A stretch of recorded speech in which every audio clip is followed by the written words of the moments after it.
और आज नहीं तो कल पूरी दुनिया इस बात को मानेगी कि उसके लिए 16 संस्कार जो भारत में थे वो बेस्ट मॉडल है। पूरी दुनिया में आज भी विवाह एक शारीरिक संबंध के लिए माना गया। हमारे देश में 16 संस्कार का जो पहला संस्कार था, गर्भाधान संस्कार, वो बनाया गया। हमारे देश में, हमारे भारत की संस्कृति में विवाह केवल संतानोत्पत्ति के लिए माना गया है। परिवार बढ़े, संतान बढ़े, इसके लिए विवाह है। वो किसी भोग के लिए, किसी मौज मस्ती के लिए नहीं है। पूरी दुनिया में चाहे वो मैरिज हो, चाहे वो निकाह है, वो केवल और केवल मौज मस्ती के लिए। और आज नहीं तो कल अगर हम वास्तव में करप्शन क्राइम खत्म करना चाहते हैं तो हमें फिर से भारत में उस 16 संस्कार को स्कूलों में पढ़ाना पड़ेगा, जन जन तक पहुंचाना पड़ेगा। इससे बढ़िया मॉडल क्या हो सकता है कि जो चीजें आज डॉक्टर कह रहे हैं, हजारों साल पहले हमारे वेद पुराणों में लिखा जा चुका है। पहला संस्कार गर्भाधान संस्कार, पति पत्नी शुद्ध मन से रहते हैं, दिन में स्नान करते हैं, दिन भर पूजा पाठ करते हैं, आरती होती है, पूरा परिवार में एक उत्सव मनाया जाता है। उसके बाद मिलते हैं और इस आशा के साथ कि एक हम अच्छी संतान पैदा करेंगे जो धर्म के कार्य पे चलेगी या धर्म के कार्य पे नहीं चलेगी। 3 महीने के बाद पुंसवन संस्कार होता है। बच्चे का अच्छा शारीरिक विकास हो, अच्छा मानसिक विकास हो। 6 महीने के बाद तीसरा संस्कार होता है, बच्चा सौभाग्यशाली हो। पैदा होने के बाद मां का दूध पिलाने के बाद चौथा संस्कार होता है, उसको शहद चटाई जाती है, घी थोड़ा दिया जाता है। 11 दिन के बाद नामकरण संस्कार, फिर अन्नप्राशन संस्कार। इस बात को तो डॉक्टर भी मानते हैं ना कि हमारा स्वभाव इस बात पे डिपेंड करता है कि हम आंखों से क्या देखते हैं, कान से क्या सुनते हैं, मुंह से क्या खाते हैं, इसी पे डिपेंड करता है। ये तो मानने लगे, डॉक्टर मानने लगे, मेडिकल साइंस मानने लगा।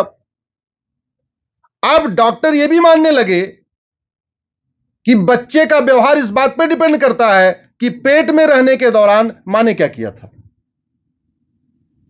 मेडिकल साइंस मानता है, अब मानने लग गया कि बच्चे का व्यवहार इस बात पे डिपेंड करता है कि पेट में रहने के दौरान मां ने क्या खाया, मां ने क्या सुना, मां ने क्या देखा, मां ने क्या किया, मां ने क्या पढ़ा, मां ने क्या गाया, मां ने क्या सुना। यानी मां के सेंसेस के द्वारा, मां की इंद्रियों के द्वारा क्या क्या इनपुट क्या हुआ था, उसका डिपेंड सीधे सीधे डिपेंड हो रहा है। मैं ये नहीं कह रहा हूं कि भारत की जो 16 संस्कार व्यवस्था लागू करने से सारा भ्रष्टाचार अपराध खत्म हो जाएगा। कंस तब भी पैदा हुआ था, रावण तब भी पैदा हुआ था, लेकिन इतनी समस्या नहीं होगी जितनी आज है। इतनी समस्या नहीं होगी कि भाई भाई एक दूसरे का मर्डर कर रहे हैं। इतनी समस्या नहीं होगी कि बेटा बाप को मानता ही नहीं, कुछ रिश्ता ही नहीं है। इतनी समस्या नहीं होगी कि संयुक्त परिवार व्यवस्था खत्म हो जाएगी। इतनी समस्या नहीं होगी जितना ड्रग स्मगलिंग हो रही है, नशे का कारोबार चल रहा है। आज की डेट में भारत की महिलाएं, हमारी बहनें, माताएं सबसे ज्यादा जो परेशान है वो ड्रग से परेशान है। करोड़ों बहन बेटियां नशेड़ी पतियों से परेशान है। करोड़ों बहन बेटियां नशेड़ी बच्चों से परेशान है। करोड़ों बच्चे नशेड़ी बाप से परेशान है। संविधान का आर्टिकल 48 कहता है भारत में नशाबंदी, शराबबंदी होनी चाहिए। दुर्भाग्यवश इस पे कभी चर्चा ही नहीं हुई। आपके महाराष्ट्र के विधानसभा में आर्टिकल 48 लागू करने पे चर्चा हुई कभी क्या कि भारत महाराष्ट्र को नशा और शराब से मुक्त करना, कभी चर्चा हुई नहीं। जो व्यवस्था रामचरितमानस में है वो व्यवस्था संविधान में भी है। वेद कहता है नशाबंदी शराबबंदी, पुराण कहता है नशाबंदी शराबबंदी, भगवत गीता कहती है नशाबंदी शराबबंदी, रामायण कहता है नशाबंदी शराबबंदी, कुरान भी कहता है नशाबंदी शराबबंदी। बाइबल में भी एक जगह वर्णन है नशाबंदी शराबबंदी, और हमारा संविधान भी कहता है नशाबंदी शराबबंदी, लेकिन कभी इस पे चर्चा ही नहीं हुई। जब चर्चा नहीं हुई और आप एक तरफ हुक्का बार खुलवाओगे, डिस्को बार खुलवाओगे, डांस बार खुलवाओगे, सुट्टा बार खुलवाओगे, जुआ खेलने का अड्डा खुलवाओगे, और फिर आप कहोगे एक काम करो, अपने अपने बच्चों को संभालो। सरकारी प्रतिनिधियों को वेतन भत्ता, गाड़ी, बंगला हुक्का बार खुलवाने के लिए मिलता है क्या? जोर से बोलिए, जरा जोर से बोलिए। सरकारी प्रतिनिधियों को वेतन भत्ता, गाड़ी, बंगला जो आपके पैसे से मिलता है, वो हुक्का बार खुलवाने के लिए मिलता है, सुट्टा बार खुलवाने के लिए मिलता है, डिस्को बार खुलवाने के लिए मिलता है, अश्लीलता फैलाने के लिए मिलता है, जुआ घर बनवाने के लिए मिलता है, जगह जगह बियर बार खुलवाने के लिए मिलता है क्या? शराब की दुकान खुलवाने के लिए मिलता है? संविधान तो कहता है नशाबंदी शराबबंदी करो। जानते हैं क्यों नहीं चर्चा हुई? क्योंकि हमने आपस में चर्चा नहीं किया। 33% आरक्षण बहुत ही अच्छा कदम है जो अभी तक कभी नहीं हुआ, और इसके लिए हम सबको प्रधानमंत्री जी को धन्यवाद देना चाहिए कि महिलाओं की भागीदारी 33%, हमारे प्राचीन काल में महिलाओं की भागीदारी 50% थी। हम लोग सोचते हैं पहले, अरे आज के हजारों साल पहले शंकराचार्य जी और मंडन मिश्रा में शास्त्रार्थ हुआ। आपने मध्य प्रदेश में एक जगह सुनी होगी मंडलेश्वर, सुना है आपने? सुना आपने मंडलेश्वर? उस स्थान का इतिहास क्या है? शंकराचार्य जी और मंडन मिश्रा के बीच में शास्त्रार्थ हुआ, और शंकराचार्य जी ने मंडन मिश्रा को हरा दिया।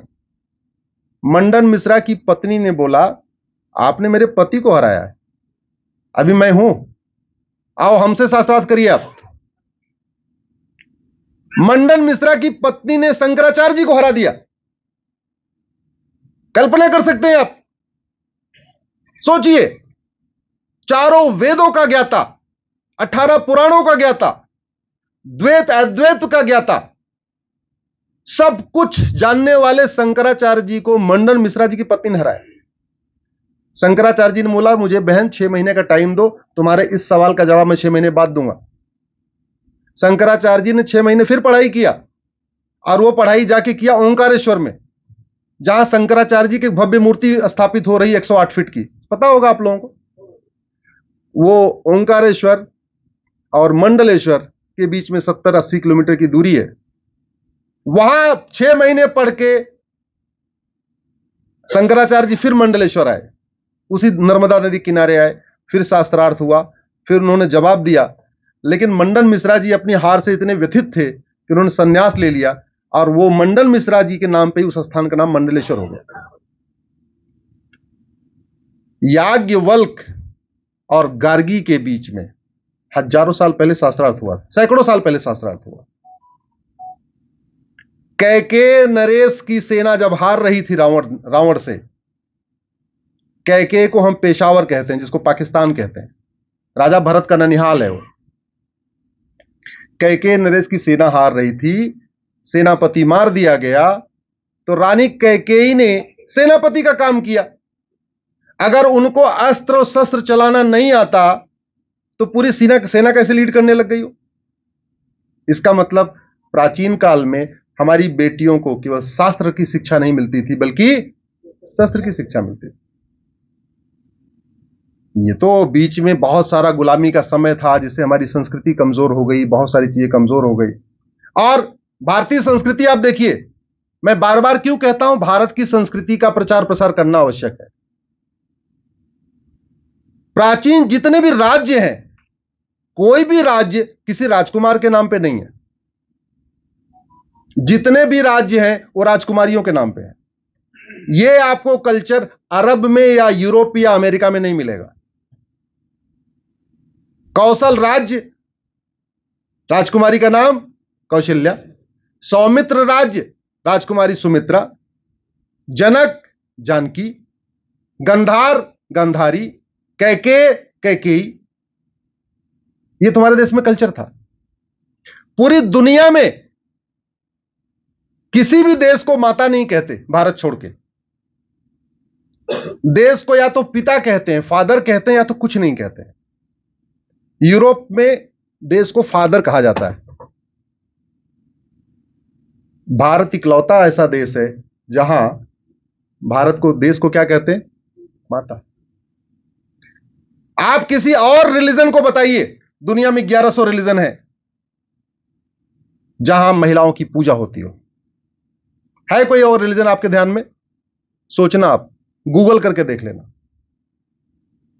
सनातन धर्म इकलौता ऐसा धर्म है जहां पे माताओं की, बहनों की पूजा होती है। अभी नवरात्रे आने वाले हैं, आप लोगों के घर में भी कन्या पूजन होगा कि नहीं होगा? होगा ना? कहीं और है, होता है क्या? नहीं होता। इसलिए सनातन संस्कृति का प्रचार प्रसार करना आवश्यक है।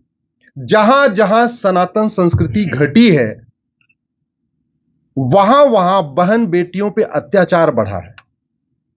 उसके लिए उदाहरण, दुर्योधन का ननिहाल गंधार, वहां बहन बेटियां पढ़ती थी, अस्त्र शस्त्र की शिक्षा होती थी। गांधारी को सब कुछ आता था। गांधारी को अर्थशास्त्र का भी ज्ञान था, राजनीति शास्त्र का ज्ञान था, अस्त्र शस्त्र का भी ज्ञान था। वो अलग बात है, विवाह के बाद उसने माता गांधारी ने पट्टी बांध लिया। उस गंधार में, उस अफगानिस्तान में बहन बेटियों की आज की डेट में क्या हालत है? स्कूल कॉलेज जाने पे गोली मारी जा रही है। बदहाल है, फटेहाल है, रोज बम धमाके हो रहे हैं।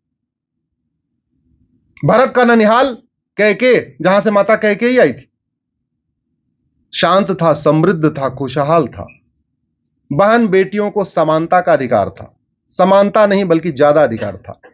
सनातन धर्म इकलौता ऐसा धर्म है जहां बहन बेटियों को समान नहीं माना जाता। हमारी बहन बेटियों को ऊपर माना जाता है। हमारे किसी त्योहार में लड़कों की पूजा होती है क्या? लड़कियों की पूजा होती है कि नहीं होती? गृहिणी, गृह का मतलब घर, ऋणी मतलब ऋणी। गृहिणी जैसा शब्द दुनिया के 6,500 भाषाओं में एक भी भाषा में नहीं है। पूरी दुनिया में 1100 रिलीजन है और 6,500 भाषाएं बोली जाती हैं।